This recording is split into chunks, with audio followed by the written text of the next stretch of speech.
amigo da rua, partiu pra bola, o seu! Lindo! Lindo!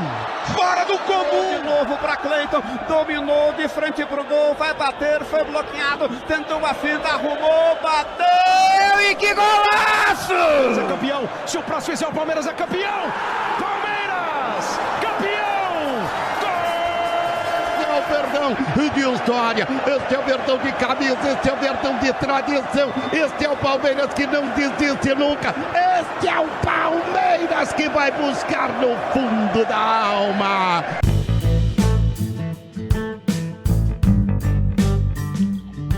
E aí galera palmeirense, eu sou o Samuel Dias, seja bem-vindo ao podcast Amigos Palmeirenses, edição número 57, e é uma edição aqui diferente, né, do que nós estamos acostumados a fazer, do que vocês estão acostumados a ouvir, que será a respeito do Campeonato Brasileiro de 1997, mas será no formato estilo storytelling, onde eu vou comentar para vocês aqui como que foi a campanha do Palmeiras, qual foi a importância desse campeonato para a história do Palmeiras, né? Então hoje eu vou estar sozinho aqui, não vou estar acompanhado do Rodrigão e do Brunão, mas vamos fazer aqui uma recapitulagem, fazer uma retrospectiva sobre esse campeonato que, na minha opinião, foi muito, mas muito importante mesmo. Esse Campeonato Brasileiro de 1997 marcou o início de uma era, a primeira era do Felipão. E vamos lembrar o seguinte, né? O Campeonato Brasileiro de 1997, ele foi disputado por 26 equipes, né? Um turno único, onde todos se enfrentavam em um único turno. E o Palmeiras terminou na 7ª posição, né, nessa classificação da primeira fase com 40 pontos, 25 jogos, 10 vitórias, 10 empates e 5 derrotas, né, terminou em 7º com 40 pontos e nessa primeira fase se classificavam os 8 primeiros, para ir depois para para a segunda fase, que seriam 2 grupos com 4 times cada grupo. E rebaixaram 4 times nesse campeonato aí, que foram Criciúma, Bahia, Fluminense e União São João de Araras, do interior de São Paulo, né?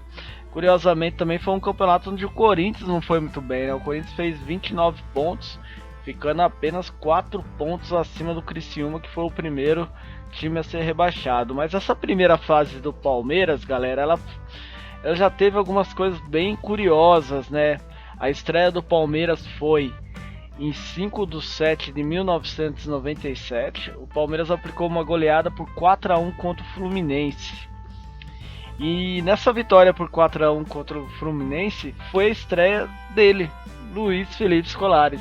Isso mesmo, foi a primeira partida dele oficial como treinador do Palmeiras, sendo que ele, depois de um imbróglio aí de 2 semanas negociando com o Palmeiras, ele só foi se consolidar como, né, foi feito o acerto com o Palmeiras só na última rodada do Campeonato Paulista, onde o Palmeiras foi bem na primeira fase, mas foi péssimo na segunda. Para quem se lembra aí, o Palmeiras perdeu todos os jogos da reta final do Campeonato Paulista de 1997 e tomando goleadas, né, igual do São Paulo, igual do Santos no final, que foi uma vitória de 4-0 do Santos no último jogo do quadrangular final do Campeonato Paulista. E ele foi ali que ele teve a concretização do negócio, com a conclusão do negócio com o Palmeiras. Ele que estava no time Jubilo Iwata do Japão. Então houve um imbróglio danado com relação a isso, e o Palmeiras teve que pagar uma multa que naquela época era uma multa até considerada um valor bem alto. Eu não tenho um valor aqui de cabeça e tal, mas foi um valor alto. E criou uma certa expectativa com relação à chegada do Felipão naquele campeonato. Por quê? O Palmeiras tinha vindo de um ano que ganhou um Campeonato Paulista histórico, mas estava passando por um processo de reformulação, pois Djalminha já não estava no time, o Rincon já não estava no time, o Amaral também já estava de saída. Então o Palmeiras estava num processo de reformulação e num projeto muito ambicioso, que até no podcast sobre a Mercosul eu comentei sobre isso, né? Que foi sobre a importância, digamos, de ter uma equipe projetada para ganhar a Libertadores. Então o Felipão ele chegou com um projeto muito claro, assim, que era ganhar a Libertadores. Isso estava muito claro mesmo. Então até nos primeiros diálogos, nas primeiras entrevistas do Felipão no Palmeiras, para a imprensa, era baseada nisso, né? Porque ele tinha sido campeão pelo Grêmio, ele tinha perdido a final contra o Ajax, e ele tinha essa tendência de realmente de voltar a ser campeão da Libertadores, e o Palmeiras tinha esse projeto. E nesse Campeonato Brasileiro de 1997 houve uma pressão muito enorme no Palmeiras, porque o Palmeiras não fez, né, uma segunda fase positiva do Paulista, começou a criar, digamos, desconfiança por parte da torcida. A torcida começou a questionar a direção, começou a questionar o próprio elenco, e foi feita algumas contratações pontuais. E olha que são contratações que hoje a gente fala que foram acertadas, mas que naquela época vieram com um certo parênteses, né? Por exemplo, o Alex, ele foi se consolidar no Palmeiras em 1997 no Campeonato Brasileiro. Ele foi contratado junto ao Coritiba e ele tinha apenas 19 anos nessa época. É incrível, né, galera? Isso mesmo, o Euler também veio dessa geração, de 1997. Ele começou muito bem até o Campeonato Brasileiro e ele veio dessa geração. O Neném, o lateral direito, que depois foi muito criticado pela torcida, também veio dessa onda. E outro que no decorrer do campeonato acabou sendo contratado foi o Oséias, né? O Oséias, que foi muito importante para o Palmeiras dos títulos tanto da Mercosul, Copa do Brasil e Libertadores. Então ele veio desse campeonato brasileiro, veio do Felipão, que iniciou um ciclo. E esse campeonato brasileiro de 1997 teve outro fato histórico também, que eu poderia ter deixado para o final desse podcast aí sobre o campeonato, mas eu vou comentar agora, que o Palmeiras tentou de todas as formas repatriar o Edmundo, que estava no Vasco, e não conseguiu. Por isso que chamou o Oséias para ser um dos centroavantes do time, sendo que o Viola jogava naquela época. E a gente acabou perdendo o Campeonato Brasileiro justamente pelo Edmundo, que comandou praticamente o Vasco naquele campeonato, sendo que o Vasco foi o primeiro da fase inicial. O Vasco realmente fez uma primeira fase muito boa, sendo o líder da classificação geral com 54 pontos. E com isso acabou tendo essa vantagem na final, onde o Palmeiras acabou empatando os dois jogos, né, contra o Palmeiras, tanto no estádio do Morumbi, se eu não estiver enganado, foi 0x0, e também lá no estádio do Maracanã, que também foi 0x0, e com isso o Vasco acabou se tornando campeão brasileiro. Aí a gente fica falando assim, mas pô, o campeonato que a gente foi vice-campeão, qual que é a relevância hoje da gente comentar isso, além do que eu comentei sobre o novo ciclo, foi o início do ciclo do Felipão, foi o projeto chamado Libertadores, mas foi um campeonato também onde o Palmeiras ele aplicou algumas goleadas que foram curiosas. Por exemplo, aplicou contra o Fluminense na estreia, com, né, um 4x0 impecável. Depois o Palmeiras enfiou 4x0 no América do Norte, né, na quinta rodada. Não foi nada, né, o América do Rio Grande do Norte, com todo respeito ao time, mas tudo bem, né, não é um placar que a gente acha assim fora da curva. Mas aí aconteceu do Palmeiras ter enfiado 4x0 no Cruzeiro na 12ª rodada, um resultado até que espantou, falou, opa, 4x0 no Cruzeiro. E depois uma vitória incrível, né, que foi contra o time do Santos por 5x0, que ficou muito marcado no Parque Antártica pela 20ª rodada. E quando você achava que tinha acabado, né, esse cardápio, o Palmeiras vai lá na 20ª praticamente na uma das últimas partidas, o Palmeiras vai lá e enfia 5, na 29ª rodada, o Palmeiras fica 5-1 no Grêmio, né, no Parque Antártica também, um dos ex-clubes do Felipão.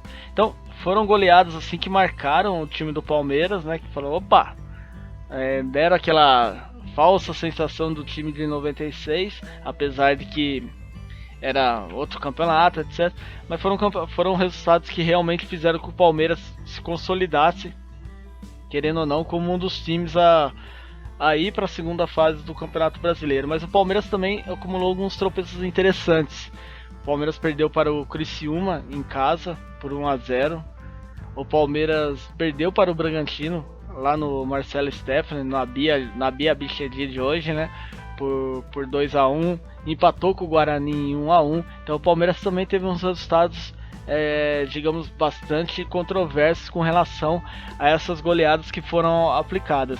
Foi uma primeira fase que o Palmeiras foi muito bem na primeira etapa, mas depois caiu de produtividade e chegou na segunda fase, no meu ponto de vista, bastante questionado, num grupo forte, né? Porque o campeonato daquela época tinha, né, a segunda fase, onde era baseada em 4 clubes em cada grupo, e no grupo do Palmeiras ficou Palmeiras, Santos, Internacional e Atlético Mineiro. Mas aí teve uma coisa, o Palmeiras subiu literalmente de produção na segunda fase, junto com o Vasco, foi a única equipe dos dois grupos que não perdeu, e o Palmeiras fez a maior pontuação entre os 8 times, né, se fosse contabilizar, né? O Vasco no grupo 1, né, o grupo A, fez 14 pontos, sendo que o Palmeiras no grupo B fez 16 pontos.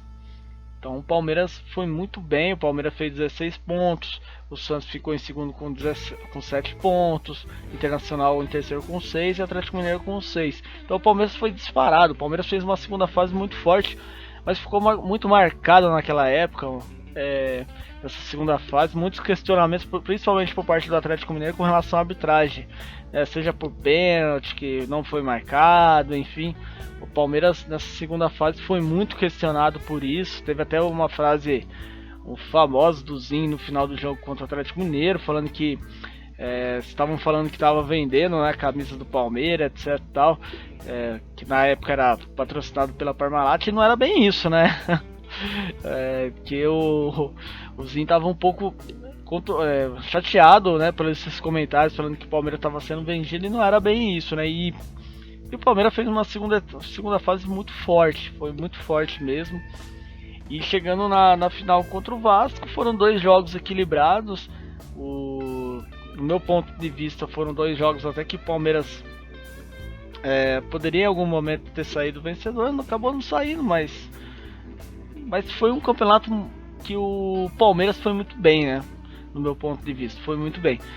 Mas o que eu mais quero levar para vocês aqui desse podcast especial aí, número 57, é o seguinte: que o que a gente vê hoje em dia, assim, que está acontecendo nessa era do Palmeiras, é a falta de continuidade do trabalho do treinador, né? Dificilmente um treinador hoje, né, dessa nova era do Palmeiras, aí na era atual, ele consegue, digamos, prosseguir um trabalho, né? Eu não lembro desde 2014 um treinador continuar passar mais de uma temporada do Palmeiras. Dá pra contar aqui vários, né? Acho que passa até os dedos das mãos aqui. Oswaldo de Oliveira, Marcelo Oliveira, foi Eduardo Batista, Roger Machado, Felipão. Então foi o Cuca 2 vezes até, né? Cuca 2 vezes, o Wesley Carvalho, né, que às vezes aparece aí das categorias do base também para comandar a equipe. Então o Palmeiras não tem mais aquele processo de um projeto chamado Libertadores, né? O Palmeiras hoje, no meu ponto de vista, ele tem um projeto chamado assim, vamos montar um time competitivo para tentar vencer aqueles campeonatos que a gente vai disputar, mas não tem aquele projeto. Agora, naquele período, quando o Felipão foi contratado, igual eu falei no início do podcast, era muito claro que a diretoria, que a a empresa parceira queria era a Libertadores, era o famoso obsessão. Era uma coisa assim que teve uma continuidade do serviço do Felipão, e além de ter tido uma confiança para ele executar o trabalho, se engana quem acha que o Felipão só foi flores no percurso dele, porque no início do ano de 1998, depois de ter perdido o Campeonato Brasileiro, não foi fácil. Teve muitos questionamentos a respeito do trabalho dele, e ele poderia ter saído sim. Então vencer aquela Copa do Brasil, digamos que foi no bico do corvo, porque foi digamos, uma das últimas tentativas realmente do Palmeiras falar assim, olha, vamos ver se vai dar certo ou não esse trabalho, porque se não conseguisse vencer aquele campeonato, provavelmente o trabalho não ia ser continuado, né? Então, onde que eu quero chegar, né? É a importância de às vezes ter paciência, né? De um trabalho, de um projeto. E nesse time de 1997, são poucos os jogadores, digamos, que não fizeram parte do elenco campeão em 1999 da Libertadores. Por exemplo, o último jogo que o Palmeiras empatou com o Vasco e no Maracanã, olha só a escalação: Veloso, que tava, o Pimentel não tava, Roque Júnior, Kleber tava, e Júnior também, Galeano tava, Marquinhos não estava, mas o Marquinhos também começou esse Campeonato Brasileiro como titular e depois perdeu a vaga. Rogério tava, Alex tava, Oséias tava e Zinho tava. E aí no ataque, Euler e Viola, sendo que o Cris, que entrou, né, também não tava. Então Viola e Cris também não tava no elenco campeão em 1999. Mas praticamente aí, cara, 90% do time que jogou uma final há 2 anos atrás tava no elenco campeão da Libertadores. O Palmeiras, ele tá tentando fazer isso, né, com relação a jogadores, né? Você vê que, por exemplo, Felipe Melo já vai fazer uns 3 anos que tá no time, o Lucas Lima, ali o William, Dudu. Centroavante não, porque centroavante a gente teve um período bem nebuloso aí, agora tá mudando com o Luiz Adriano. A dupla de zaga também, né, já tá, agora que o Felipe Melo, mas antes era o Gustavo Gomes, né, o Gustavo Gomes com o Vitor Hugo, então o Vitor Hugo, querendo ou não, já fez parte de um processo anterior. Então o Palmeiras, pelo menos com relação a jogador, não muda tanto, mas com relação a treinador sim, né, a filosofia de trabalho sim. E é importante pensar o seguinte, que ter paciência com relação ao trabalho do treinador pode ser importante sim para querer realmente almejar o que o Palmeiras quer, que é uma obsessão hoje, é a Libertadores. Então o Campeonato Brasileiro de 1997 foi importante por isso, porque foi o início de um ciclo. E outra coisa muito legal, que o primeiro jogo oficial do Felipão como treinador do Palmeiras foi na estreia do Campeonato Brasileiro, mas ele disputou um campeonato chamado, se não me engano, Maria Quitéria, que foi em Salvador, e nesse campeonato que o Palmeiras venceu, curiosamente quem foi o goleiro que jogou foi o Marcão, e na estreia contra o Fluminense quem jogou foi o Marcão. Então para você ver que já tinha algo já, quando o destino, né, igual tá a velha guarda sempre falando, né? Quando o destino tá traçado, basta ter calma, trabalhar que você chega, né? E o Felipão com o Marcão tem uma história juntos incríveis, né? Então é isso, galera. É um podcast para falar sobre o Campeonato Brasileiro de 1997. Um campeonato que o Palmeiras não venceu, mas foi muito importante nesse ciclo, né? Até a Libertadores de 1999. É um campeonato onde eu postei alguns vídeos no nosso canal no Instagram, Os Palmeirenses. É uma série de gols aí, muitos gols bastante bonitos, inclusive Oséias, que foi o artilheiro do Palmeiras com 13 gols nesse campeonato, fez diversos gols bonitos. Ele literalmente entrou, vestiu a camisa e não teve peso com relação a ela desde o início. O Alex também já iniciou muito bem, apesar de novo. Então foi um campeonato importante e foi um campeonato que naquele período, apesar de não ter ficado tão assim marcado às vezes na memória do torcedor palmeirense, mas foi um campeonato que depois a gente viu o quanto que foi prejudicial para nós não ter vencido, né? Porque a gente ficou 16 anos depois para vencer mais um campeonato brasileiro, ou estar bem mais próximo. Porque para mim, o Campeonato Brasileiro de 1997 foi o campeonato mais próximo da gente ter vencido, além de, obviamente, ter vencido em 2016, porque aquele 2009, realmente a gente acabou, antes mesmo do apito final, já ter perdido a taça, né? Então, em 1997, para mim, foi o campeonato mais marcante, assim, do que o quanto próximo a gente estava realmente de vencer após 1994 até 2016 e o início de um ciclo de um campeonato muito importante que o Palmeiras venceu, que foi a Taça Libertadores de 1999. Bom, galera, eu espero que vocês tenham curtido esse podcast expresso, né, sobre o Campeonato Brasileiro, sobre Felipão, Alex, Oséias.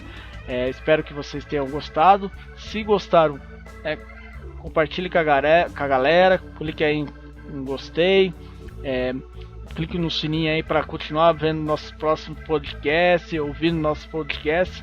E é isso. E também estamos com vários posts lá no Instagram, no Twitter, Facebook, @ospalmeirenses, sempre com conteúdo bem legal lá, transmitindo as minhas opiniões a respeito do que está acontecendo com o Palmeiras, notícias, etc. Não tem, né? Não tem ainda a vantagem de obter informações privilegiadas, mas ali eu coloco o meu ponto de vista como torcedor palmeirense, apenas pra gente discutir aí, conversar e, querendo ou não, levar uma opinião aí junto à comunidade. Beleza, galera? Espero que vocês tenham gostado. Muito obrigado, um forte abraço e até mais. Fiquem na paz.